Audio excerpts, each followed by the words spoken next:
Hi, I'd like to take this opportunity to introduce you to May Azcarraga.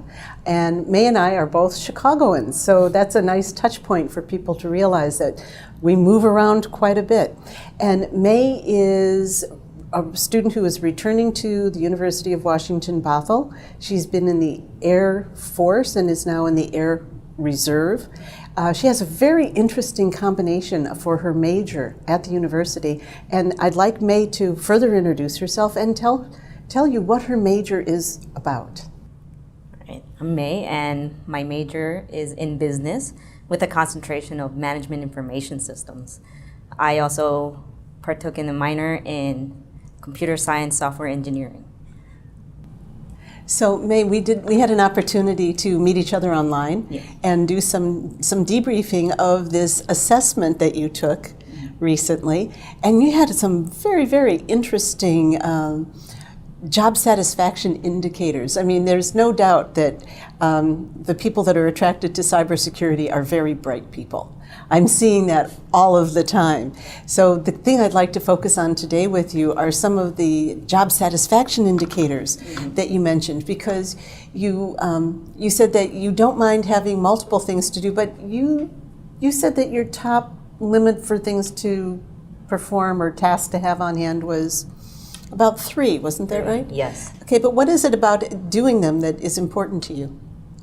I like keeping my mind stimulated. I like knowing that I am progressing on my career or in any task that I do. So if one is in progress, I do want to focus on another project just so I can fulfill my self-acknowledgement of learning.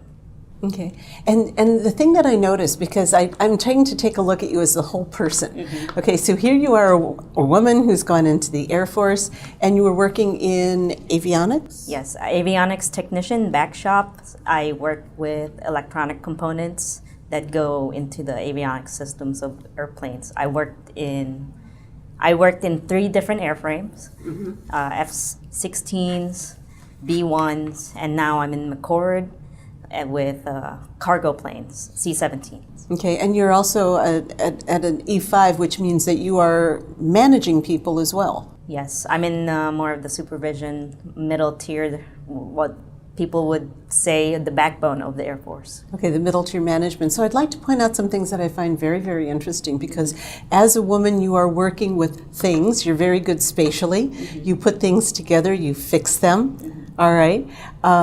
You also have some other very interesting qualities and career interests, because you are fascinated and driven to manage.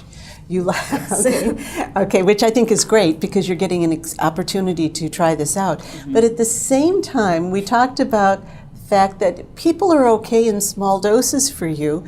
You have a preference for working by yourself. So could you explain how you've been successfully able to balance your management style with your preference for working with things and people in minimal doses? As far as my past experience, I work a certain amount of time, and when I do, I put that in my forefront, and I am very task-oriented. So if I have to work with a couple of people, we get together, we talk it out, we separate each objective, and we go forth, and then we come back together. But when we separate, I do like having my own headspace to think about what I'm doing and if I'm doing it right, because I am very detailed-oriented also. So if I'm doing that task, I am 100% on that task. And then if that task, I'm in the intermediate state, I do like checking in on other projects just so I can feel like I'm doing something. Okay, so you're able to balance that, because you're not just a little bit detail-oriented. You are about as detail-oriented as a person comes. Remember, we had that conversation, and I said, "Have you ever made a mistake that you didn't catch?" And It took me a while. Well, no, but you didn't. You couldn't come up with one, because you always catch your own mistakes. So, do you find that you're able to use this quality when you're helping manage other people with their tasks?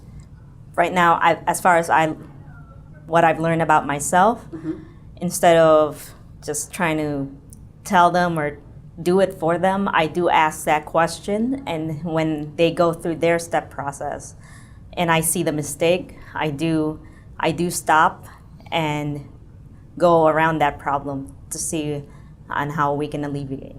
Okay, and so you're working with them because Yes. that's part of what an E5 in the Air Force Reserve does, is that you're developing the people who are under you at this point. So one of the other things that you and I talked about when we were Zooming, Right. we talked about where you think you might want to take your career, because you're definitely a manager, and you manage process. So you're thinking possibly a master's in business, or I was looking into what I wanted to take a year off just so I can research. I like researching right before I do any actions. I like, once again, processing and steps before I actually make the leap.